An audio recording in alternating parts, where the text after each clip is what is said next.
27 বছর মানে 2 যুগ পার। দিল্লি ভোটে ত্রিমুখী লড়াইয়ে বিজেপি জয়ী 48 আসনে, আম আদমি পার্টি বা আপ জয়ী 22 আসনে, কংগ্রেসের হাত শূন্য। 1998 সালের পর 2025 লালকেল্লা, কুতুব মিনার, যন্তর মন্তর, রাজিয়া সুলতানার রাজ্যে মসনদে ফিরছে বিজেপি। 70 আসন বিশিষ্ট দিল্লির বিধানসভায় ম্যাজিক ফিগার 36-এর অনেক উপরে বিজেপি। এক ধাক্কায় অর্ধেকের বেশি আসন খুইয়ে 22 আসনে থেমেছে আপ।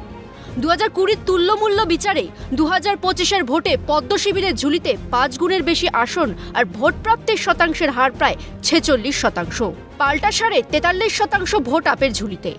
10 বছরের প্রতিষ্ঠান বিরোধী হাওয়ার সঙ্গে জুড়েছে আবগারি দুর্নীতি মামলায় অভিযুক্ত কেজরিওয়ালের জেল যাত্রা এবং মুখ্যমন্ত্রীর বাসভবনের বিরুদ্ধে শিশমল দুর্নীতির অভিযোগ। দিল্লিবাসীর দিল থেকে খসেছে আম আদমি পার্টির স্বচ্ছ ভাবমূর্তির কারিশমা।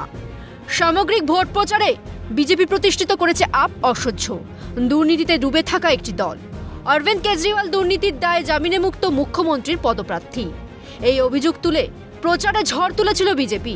সেই প্রচারের তীরে বিদ্ধ আপ, বলছেন রাজনৈতিক বিশ্লেষকরা।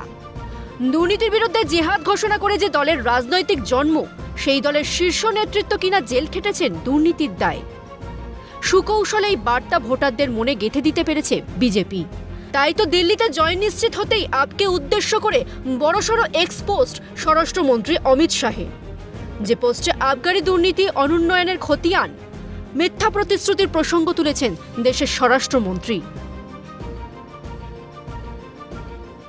भारतीय जनता पार्टी की सरकार बनने जा रहे मोदी जी के नेतृत्व में यह विजय हुई है और पहले हम हरियाणा प्रचंड बहुमत से जीते, उसके बाद महाराष्ट्र, अब दिल्ली भी प्रचंड बहुमत से माननीय प्रधानमंत्री मोदी जी के नेतृत्व में हम जीत रहे हैं। मोदी सरकार की नीतियां वो गरीब को समर्पित है, किसानों के कल्याण के लिए, महिलाओं के सशक्तिकरण के लिए, युवाओं को अधिक से अधिक रोजगार, स्वरोजगार के अवसर प्रदान हो।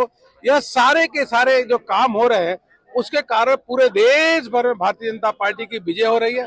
अब देखिए, जो हमने कहा था और देशवासी जानते थे, अंडर द लीडरशिप ऑफ हमारा honourable prime minister Narendra Modi ji जिस तरह जनता के लिए काम करते हैं, सोचते हैं, गरीब के लिए, हर व्यक्ति के लिए सोचते हैं, ये होना ही था। বিজেপির শীর্ষ নেতৃত্বের গলায় এনডিএ সরকারের উন্নয়নের জয়, মোদি ম্যাজিকের জয়। রাজনৈতিক বিশ্লেষকরা বলছে, মোদি ম্যাজিকেই ডাবল ইঞ্জিন সরকারের সায় দিল্লিবাসী। এর পিছনেও কারণ আছে যথেষ্ট। গত 5 বছরে নানা ইস্যুতে একাধিকবার উপরাজ্যপালের সঙ্গে বিতণ্ডায় জড়িয়েছেন দিল্লির মুখ্যমন্ত্রী।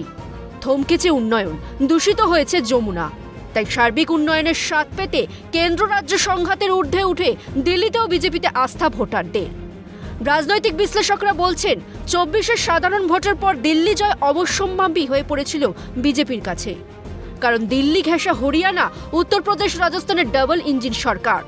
তাই কেন্দ্রশাসিত হলেও দিল্লির দিল জিততে মরিয়া ছিলেন শাহ, নাড্ডা, মোদিরা। এদিকে আরএসএস-এর তরফের দাবি, রাষ্ট্রীয় স্বয়ংসেবক সংঘ দিল্লি জুড়ে 1 মাস 50,000 বৈঠকের আয়োজন করেছিল। পঞ্চ পরিবর্তনের প্রচার করেন এবং ফলাফল স্বরূপ 27 বছর পর জাতীয়তাবাদী সরকারের প্রত্যাবর্তন।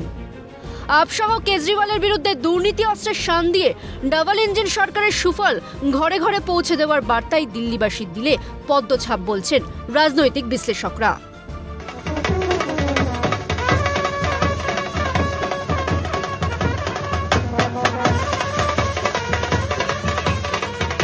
ইন্দ্রাণী দাশগুপ্তের রিপোর্ট, ক্যালকাটা নিউজ।